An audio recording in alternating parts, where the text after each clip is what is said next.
UN का भी हम नाम ले सकते हैं, इवन यूएनएससी को भी आप रख लीजिए जो सैंक्शन की बात करती है, और उसकी रात में हुई बैठक क्या इशारा देती रही है। इनका कोई असर क्यों नहीं हो रहा है? एकदम खत्म हो गई है, सारे हमले अपने आप चलते हैं, अपने आप ही टैकल किए जाते हैं।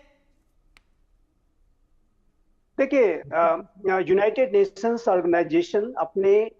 भूमिकाओं को जहां कहीं भी कॉन्फ्लिक्ट जोन्स हैं वहां पर पूरा करने में विफल साबित हो रहा है, और वो विफलता लगातार उसकी देखी जा रही है।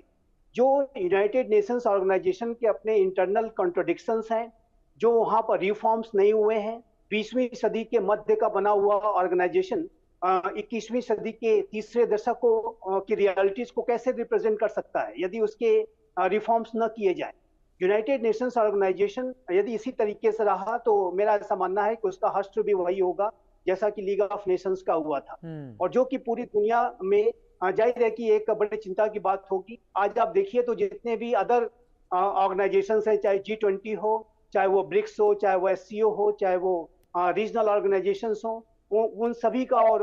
ग्लोबल ऑर्गेनाइजेशन सभी का जो महत्व है वो बढ़ता जा रहा है। वहां पर सदस्यों की संख्या लगातार बढ़ती जा रही है। अनेक राष्ट्रों ने लाइन लगा रखी है, बी लाइन लगा रखी है कि वो किस तरीके से वो ब्रिक्स के सदस्य बन जाए, G20 में चले जाए, क्योंकि यूएन अपना रोल प्ले नहीं कर पा रहा है। तो यूएन को रिफॉर्म्स की सख्त आवश्यकता है, और ये जो औपचारिकता मात्र बन करके रह गया है, राजनीति का अखाड़ा बन के रह गया है। 4-5 राष्ट्रों के पास जो वीटो पावर है, ये पंच प्रधान जो हैं वो एक दूसरे के खिलाफ ही लड़ते हैं और अपने वीटो पावर का दुरुपयोग करते हुए सारे अच्छे रेजोल्यूशंस को डिफीट कर देते हैं। और ये जब तक रिफॉर्म्स नहीं होते राजीव जी, तब तक मेरा मानना है कि यूएन अपना रोल प्ले नहीं कर पाएगा। लेकिन जैसा जो ईरान के न्यूक्लियर प्रोग्राम के संदर्भ में, जैसा कि तपेश जी ने कहा, बहुत ही इंसाइटफुली उन्होंने बताया कि जो ग्राउंड रियलिटी यही है कि यदि ईरान ने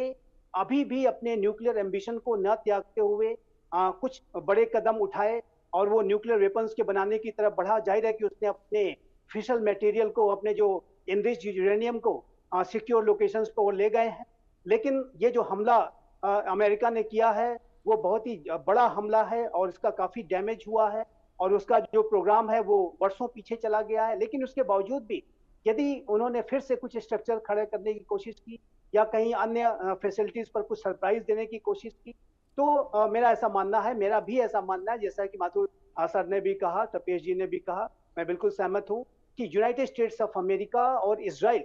दोनों मिलकर के फिर से उन फैसिलिटीज को तबाह करेंगे। क्योंकि राजीव जी, चाहे अमेरिका का आज का ट्रंप प्रशासन हो, बाइडेन प्रशासन रहा हो पहले का, या ओबामा प्रशासन रहा हो, या बुश प्रशासन हो, सभी एक सुर में, चाहे वो डेमोक्रेटिक हो चाहे रिपब्लिकन हो, बाईपार्टीजान तरीके से इस संकल्प को लगातार दोहराते रहे हैं कि वो ईरान को न्यूक्लियर वेपन्स एक्वायर नहीं करने देंगे। यूएन के प्रेसिडेंट ओबामा, जो कि JCPOA को जिन्होंने नेगोशिएट किया था, ईरान न्यूक्लियर डील को जिन्होंने नेगोशिएट किया था, वो भी इसी बात को बार बार दोहराते थे कि ईरान को न्यूक्लियर वेपन्स हम एक्वायर नहीं करने देंगे। तो ये अमेरिका का कमिटमेंट लगातार कायम है, और अमेरिका आने वाले समय में यदि ईरान ने कुछ और भी एम्बिशन दिखाया या किसी तरीके का सरप्राइज कुछ करने की कोशिश की अपने न्यूक्लियर वेपन्स के संदर्भ में, तो अमेरिका और इजराइल, मेरा मानना है कि दोनों फिर से एक बार उसके ऊपर और भी बड़े हमले करेंगे। और इस बार यदि अमेरिका और इजराइल ने कोई बड़े हमले किए तो उनका लक्ष्य फिर वहां की रिजीम को बदलने का भी होगा, ये मैं स्पष्ट रूप से देख रहा हूं। ईरान की इस्लामिक रिजीम को इसके जो कॉन्सिक्वेंसेस हैं